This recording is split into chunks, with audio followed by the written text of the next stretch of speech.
জিবরিল আমিন নবীজির কাছে আসছেন। ওয়াহী নাজিল হওয়ার প্রথম সময় নবীজির কাছে এসে ডেকে বললেন, বুখারীর বর্ণনা, ইয়া মুহাম্মদ ইকরা, পয়গম্বর আপনি পড়েন। নবী বলেন, মা আনা বিকারিন, পড়তে জানি না, পাঠক নই। জিবরিল আবার নবীকে ধরলেন। নবী বলেন, ফাআখাযানি ফাগাত্তানি হাত্তা বালাগা মিন্নিল জুহুদ। জিবরিল আমাকে ধরলেন, সিনার সাথে সিনা মিলালেন, চাপ দিলেন, ছেড়ে দিয়ে বললেন, ইকরা ইয়া মুহাম্মদ ইকরা। নবী আবার বললেন, মা আনা বিকারিন, পড়তে জানি না। জিবরিল আবার ধরলেন, আবার সিনার সাথে সিনা মিলালেন, আবারও চাপ দিলেন, আবারও চাপ দিয়ে ছেড়ে দিয়ে বললেন, ইকরা বিসমি রাব্বিকাল্লাযী খালাক, খালাকাল ইনসানা মিন আলাক, ইকরা ওয়া রাব্বুকাল আকরাম আল্লাযী আল্লামা বিল কলম। নবীজি প্রথমবার বললেন পড়তে জানি না, দ্বিতীয়বারেও বললেন পড়তে জানি না, তৃতীয়বারে যখন জিবরিল চাপ দিয়ে ছেড়ে দিলেন, নবীজি পড়া আরম্ভ করলেন। এক টানে 5 আয়াত, এক টানে 19 অক্ষর। এর কারণটা কি জানো? এর একটাই মাত্র কারণ, রাহমাতুল লিল আলামিন বুঝাইতে চায় 40 বছর পর্যন্ত গোটা দুনিয়ায় কারো কাছে লেখা পড়া করি নাই, পড়ি নাই, কারো কাছে পড়ি নাই। তবে যদি আমার পড়তে হয়, আল্লাহর নামের পড়া পড়ব। যেই পড়া আল্লাহর নাম নাই, সেই পড়া পড়ব না। যেই পড়ে আল্লাহর নাম নাই, এই জন্য দেখেন না, যেই পড়ে আল্লাহর নাম নাই সেই পড়া পড়লে কি হয়? মানুষের বাচ্চা বানরের বাচ্চা হয়। 16 বছর ধরে শিখতাম কি আমরা, এই যে মানুষের বাচ্চা বানরের বাচ্চা হয়ে গেল। 16টা বছর ধরে পড়েছ। একজন মানুষ 18 বছর পর্যন্ত ছেলে হয়ে বড় হয়েছে, কিন্তু হঠাৎ করে মন চাইলো না, আমি এখন আর ছেলে না, আমি নিজের থেকে নিজে মেয়ে। তো বলে পারমিশন আছে, হয়ে যাও। 18 বছর 19 বছর মেয়ে ছিল, হঠাৎ ছেলে হইতে মনে হচ্ছে, তো হয়ে যাও। আচ্ছা, এর পরের বিষয়টা আরো মারাত্মক। ছেলে ছেলেকে বিয়ে করবে, মেয়ে মেয়েকে বিয়ে করবে। বলেন, এই শিক্ষায় জাতিকে কি মানুষ বানানো হয়? না, মানুষকে অমানুষ বানানোর ট্রেনিং দেওয়া হয়। এই শিক্ষায় জাতিকে মানুষ বানানো হয় না, বরঞ্চ মানুষকে অমানুষ বানানোর ট্রেনিং দেওয়া হয়। এই জন্যে আমার দেশের স্কুল কলেজ ইউনিভার্সিটির ছাত্ররা সঠিক সময়ে সঠিক সিদ্ধান্ত নিয়েছে, এই জাতীয় বানর নীতি আমরা পড়তে চাই না, ট্রান্সজেন্ডার পড়তে চাই না। যারা এই শিক্ষানীতি প্রণয়ন করেছে তাদেরকে উদ্দেশ্যে রাখতে চাই না। দুপুরের খানা পাকানো থাকলেও রাতে রাতে পালাতে হবে, ঠিক না? শিক্ষা এবং দীক্ষা, দিন শিখতে হবে, কোরআন শিখতে হবে। আমার দেশের শিক্ষাটা ইসলামী না হওয়ার কারণে ডাক্তার হয় কিন্তু মানুষ হতে পারে না, ডাক্তার হয়ে ডাকাত। অ্যাডভোকেট হয়, অ্যাডভোকেট হয়ে আইনজীবী হয়ে মানুষের আইনের আশ্রয় নিবে, কিন্তু সে আইনের বেলায় গিয়া মানুষকে আরো নির্যাতন করে, জুলুম করে, অত্যাচার করে। কি কথা কন না কেন? যত চোর, যত বাটপার, যত চিটার দেখা যায়, সবগুলো ওই লাইনের, যারা দ্বীনি শিক্ষার সাথে সম্পৃক্ত। নবীজির 1 নম্বর এজেন্ডা। 2 নম্বর এজেন্ডা, ওয়ায়ুযাক্কিহিম, আত্মা পরিশুদ্ধির মেহনত। সাহাবায়ে কেরামদেরকে নবীজি 2 নম্বর মেহনত করেছেন, আত্মা পরিশুদ্ধির মেহনত। এই আত্মা পরিশুদ্ধি করতে করতে সাহাবায়ে কেরামের আত্মা এত বেশি পরিশুদ্ধ হয়েছে, আরে কোটি কোটি টাকার সম্পদ, কোটি কোটি টাকার সম্পদ সামনে, কিন্তু 1 টাকার দুর্নীতির মামলা কোন সাহাবীদের ক্ষেত্রে পাবেন না। কথা কন না কেন?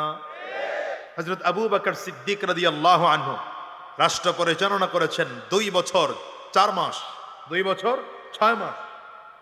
হযরত ওমর ফারুক রাদিয়াল্লাহু আনহু রাষ্ট্র পরিচালনা করেছেন 10 বছরের উপরে। কথা না কেন?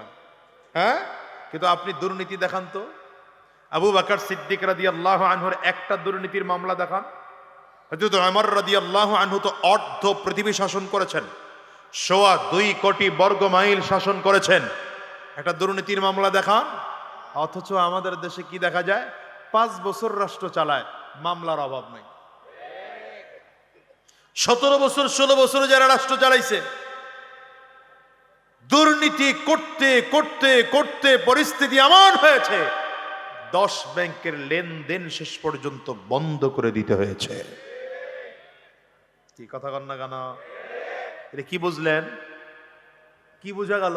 ওই যে দুদকের মহাপরিচালক রিটায়ার্ড করার পরে তার বিরুদ্ধে দুর্নীতির মামলা, দুর্নীতির, এটা হলো দেশের চিত্র। কেন হলো? আত্মা পরিশুদ্ধ না। আত্মা পরিশুদ্ধ না হওয়ার কারণে রাষ্ট্রীয় ক্ষমতায় যায় তো চোর হয়ে রাষ্ট্রীয় ক্ষমতায় যায়। কারণ আমাদের দেশের চিত্র হয়ে গেছে এখন এটা, যে যত বড় চোর সে তত বড় রাজনীতিবিদ, যত বড় ডাকাত তত বড় রাজনীতিবিদ, যত বড় সন্ত্রাস তত বড় রাজনীতিবিদ। কথা বলেন না কেন? আমি বলেছি এই চিত্র পরিবর্তন করতে হবে। আসতে বলেন কেন? জোরে বলেন। এই চিত্র পরিবর্তন করে দিতে হবে। আগামীর দিনে আমরা আর নতুন করে চোর চিটার বদমাশকে রাষ্ট্রীয় ক্ষমতার রাজনীতিতে দেখতে চাই না। আগামীর দিনে স্বচ্ছ মানুষ, আল্লাহ ভীর মানুষ, দাড়িওয়ালা মানুষ, টুপিওয়ালা মানুষ, শিষ্ট নিষ্ঠাবান মানুষ, এমন ব্যক্তিদেরকে আমরা রাজনৈতিক ময়দানে দেখতে চাই। বুঝেন না আপনারা? কেন বললাম? কারণ হলো বাংলাদেশ, আগামীর দিনের বাংলাদেশ দেখতে পাচ্ছি কোরআনের বাংলাদেশ হতে চলেছে। আগামীর দিনের বাংলাদেশ ইসলামের বাংলাদেশ হতে চলেছে। আগামীর দিনের বাংলাদেশ উলামায়ে কেরামদের বাংলাদেশ হতে চলেছে। আগামীর দিনের বাংলাদেশ কোরআন অনুযায়ী পরিচালনা হবে। ঠিক কিনা আওয়াজ করে বলো। সুতরাং আলেমদের সাথে থাকবেন, আলেমদের সাথে থাকবেন না জালেমদের সাথে? আই বলেন, আলেমদের সাথে না জালেমদের সাথে? ইমানদারদের সাথে না বেঈমানদের সাথে? কোরআনওয়ালাদের সাথে না শয়তানদের সাথে? ঢাকার সাথে না দিল্লির সাথে? এই জোরে বলো, ঢাকার সাথে না দিল্লির সাথে? আগামীর দিনে উলামায়ে কেরামদের সাথে থাকতে গিয়ে, কোরআনের পক্ষে থাকতে গিয়ে, ইসলামের পক্ষে থাকতে গিয়ে যদি আবার রক্ত দেওয়ার প্রয়োজন হয় রক্ত দেব, জীবনটাও যদি দরকার হয়। কারা কারা তৈয়ার আছো? 2 হাত উঁচা করে আল্লাহকে দেখাও।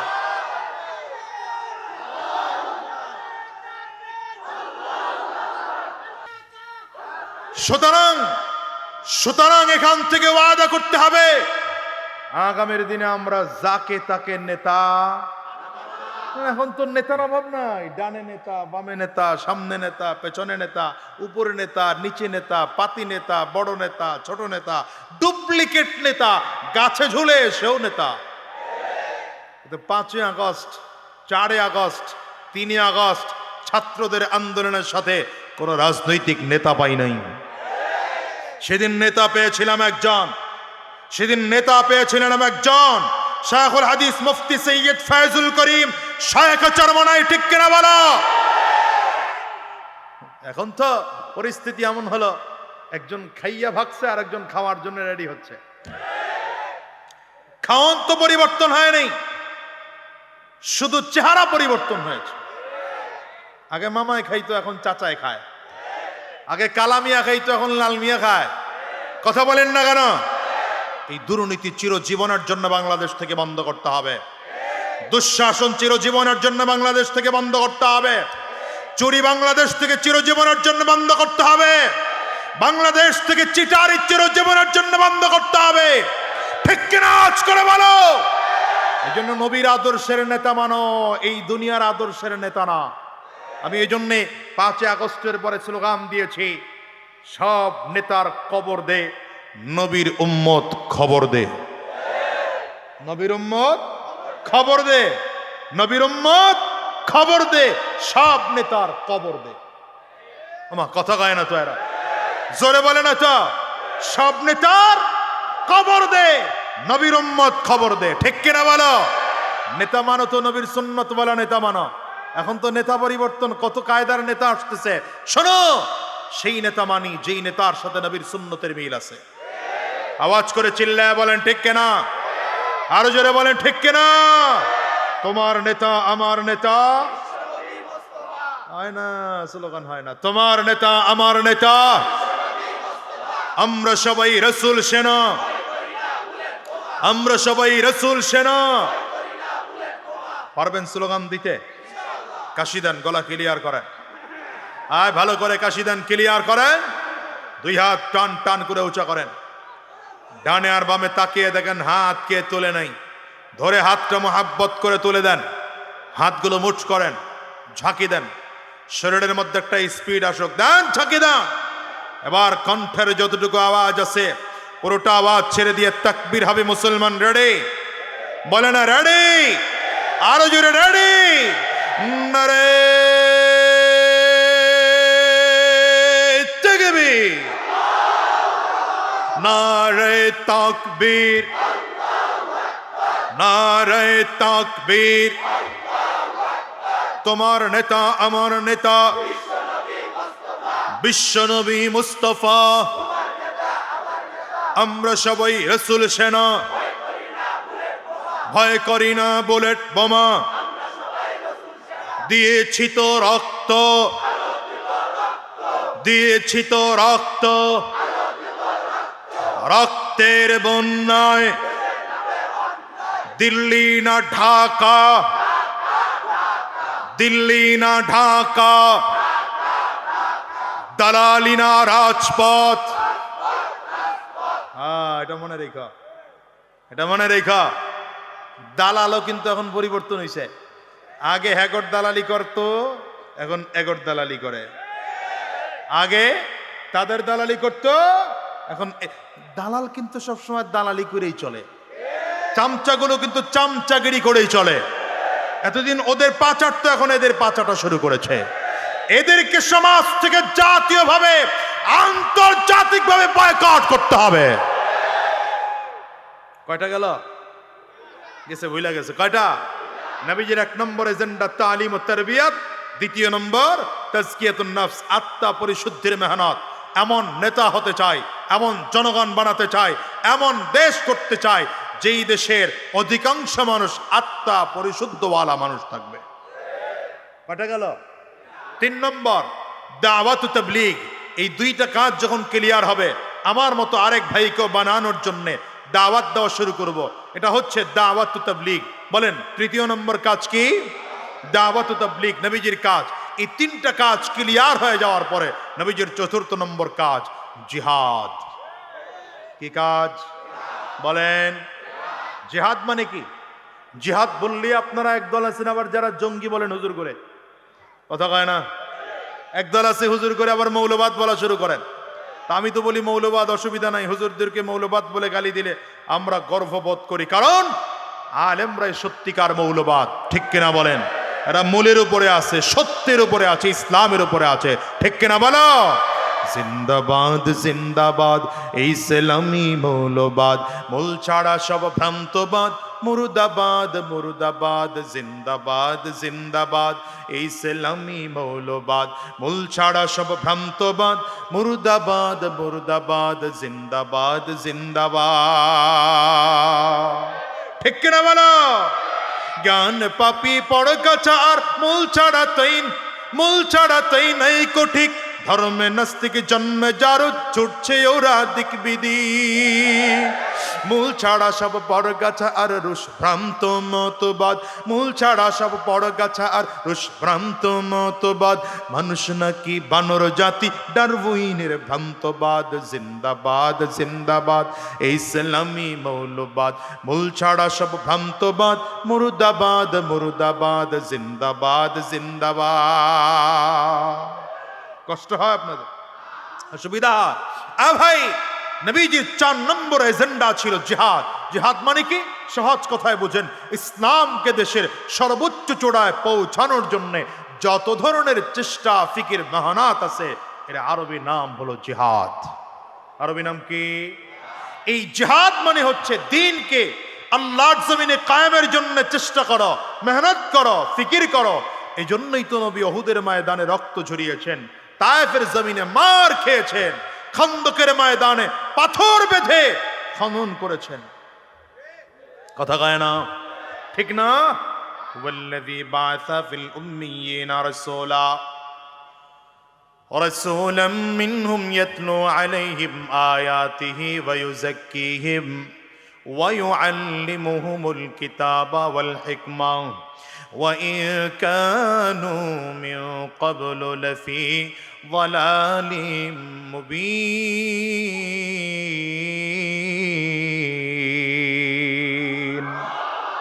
রাসূলুল্লাহ সাল্লাল্লাহু আলাইহি ওয়াসাল্লাম চার কাজ দিয়ে জমিনের মধ্যে এসেছিলেন।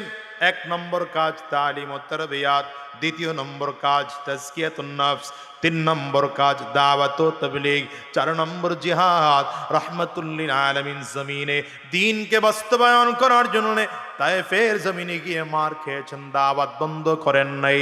উহুদের ময়দানে রাহমাতুল লিল আলামিন বীর বিক্রমে যুদ্ধ করতেছেন। রাহমাতুল লিল আলামিনকে লক্ষ্য করে কাফিরগুলো এত জোরে জোরে জোরে তীরগুলো মারে, তীরের আঘাতের কারণে নবীজির কপালের মধ্যে সে তীর লেগে যায়। তীরের আঘাতে লোহার টুপি ভেঙে লোহার টুকরা নবীজির মাথার খুলির মধ্যে ঢুকে যায়। রাহমাতুল লিল আলামিনের চেহারা থেকে রক্ত বের হয়। রাহমাতুল লিল আলামিন চেহারার মধ্যে হাত দিয়ে বলেন, কাইফা ইউফলিহু কওমুন দাম্মা ওয়াজহা নবিয়্যিল্লাহ। আরে ওই জাতি কেমন করে সফল কাম হয় যেই জাতি নবীজির চেহারা থেকে রক্ত ঝরায়। মুসলমান বন্ধুরে আমার, রাহমাতুল লিল আলামিন বেহুশ হয়ে জমিনের মধ্যে পড়ে গেলেন। পাথরের আঘাতের কারণে নবীজির দান মুবারক শহীদ হয়ে জমিনের মধ্যে পড়ে যায়। কাফিরগুলো ঘোষণা করে, কদ কুতিলা মুহাম্মদ, মুহাম্মদ জমিন থেকে বিদায়। সাহাবায়ে কেরাম পাগল হয়ে গেলেন, নবীজি জমিন থেকে বিদায় হয়ে যায়, আমরাও জমিনে আর বেঁচে থাকবো না।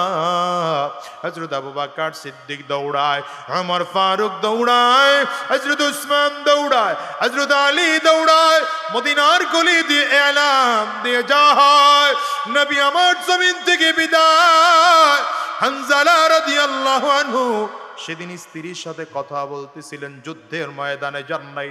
হানজালা রাদিয়াল্লাহু আনহু নবীজির ইন্তেকালের খবর পেয়ে তাড়াতাড়ি করে বিবির দিকে তাকায় বলে, বিবি আমার কাপড়টা তাড়াতাড়ি করে দাও।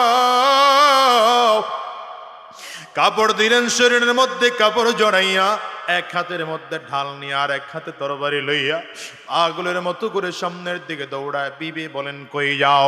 বলে, আমার দাঁড় করাও না। শুনেছি যুদ্ধের ময়দানে নবী জমিন থেকে বিদায়, নবী যদি জমিন থেকে বিদায় হয়ে যায় আমিও দুনিয়ার বেঁচে থেকে লাভ নাই। হযরত হানজালার বিবি বলে, দেরি করে লাভ নাই, একটু পানি এনে দে, গোসল করে তারপরে যাও।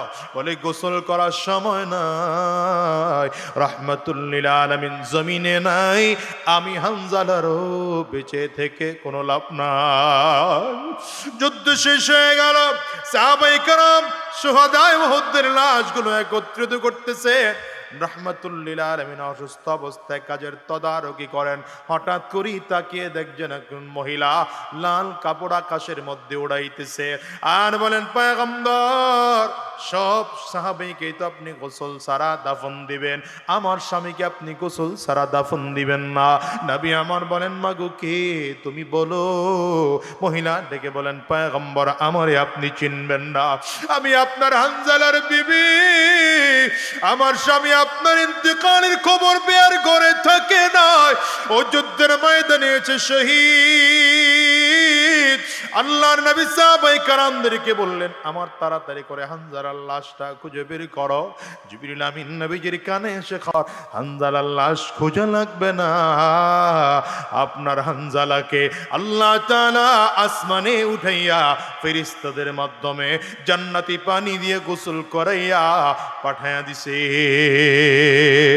হযরত আলী রাদিয়াল্লাহু আনহু বলেন, আমি তাড়াতাড়ি করে একটা একটা করে লাশের কাপড়গুলো ওঠাচ্ছিলাম, হঠাৎ করে হানজালা রাদিয়াল্লাহু আনহুর চেহারা আমার নজরে পড়লো।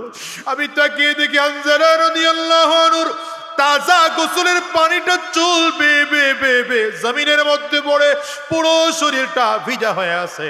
মুসলমান বন্ধুরে আমার, আমিও তোমাদেরকে বলে যাই, শোনো, ও যুদ্ধের ময়দানে সাহাবায়ে কেরাম ইন্তেকাল শহীদ হওয়ার জন্য পাগল হয়ে যাইতেন।